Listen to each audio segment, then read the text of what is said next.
અમદાવાદમાં રિક્ષા ચાલકો દ્વારા વિરોધ કરવામાં આવ્યો છે। એકતા યુનિયન દ્વારા ટ્રાન્સપોર્ટ અધિકારીને આવેદનપત્ર આપવામાં આવ્યું છે। સીએનજી ગેસના ભાવમાં વધારો થતા વિરોધ દર્શાવાયો છે। રિક્ષાનું મિનિમમ ભાડું ₹20 કરવાની માંગ કરાઈ છે। માંગ ન સ્વીકારાય તો આંદોલન કરવાની પણ ચીમકી ઉચ્ચારી છે।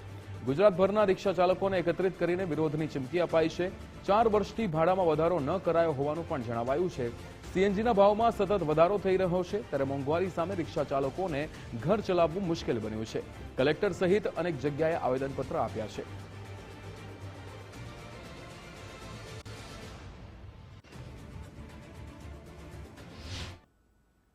વિરોધ એ છે કે સીએનજીના ભાવ ઓછા કરવામાં આવે અને જે રિક્ષા ચાલક ઉપર લોડ પડી રહ્યા છે અત્યારે એ ઓછા થાય અને રિક્ષા ચાલક અને પેસેન્જર વચ્ચે માથાકૂટ ના થાય અને સીએનજીના ભાવ ઘટાડો નહીં થાય તો અમારું જે રેટ કમિટી છે, રેટ કમિટીમાં અમે લેટર મૂકીને આવ્યા છે। કાલે અમારા કમિટી મેમ્બરો ગયા હતા ટ્રાન્સપોર્ટ કમિશનર સાહેબ જોડે, એમને આપ્યું છે આવેદનપત્ર કે ₹15 જે જૂના ભાવ હતા પર કિલોમીટરના એ 20 કરવામાં આવે અને જે મિનિમમ ભાડું હતું એ 30 કરવામાં આવે। એ જ અમારી માંગણી છે।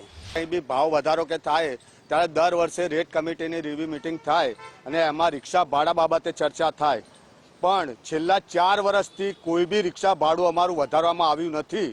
આ માટે અમે વારંવાર રજૂઆતો કરી છે, કેટલાય અમારા પ્રશ્નો છે, એના માટે અમે આરટીઓ સાહેબ, કમિશનર સાહેબ અને વાહન વ્યવહાર મંત્રી સુધી બી અમે બધી રજૂઆતો કરી છે। છેવટે ગઈકાલ બી અમે વાહન વ્યવહાર મંત્રી અને કમિશનર સાહેબને મળીને આવ્યા છે અને આવેદનપત્ર આપીને આવ્યા છીએ। એમણે કીધું છે ઘટતું કરવામાં આવશે, પણ આનું કોઈ જ નિરાકરણ આવવાનું નથી। છાસવારે આ વસ્તુ વધતી જાય છે અને અમને કોઈ વસ્તુ આનો લાભ મળતો નથી।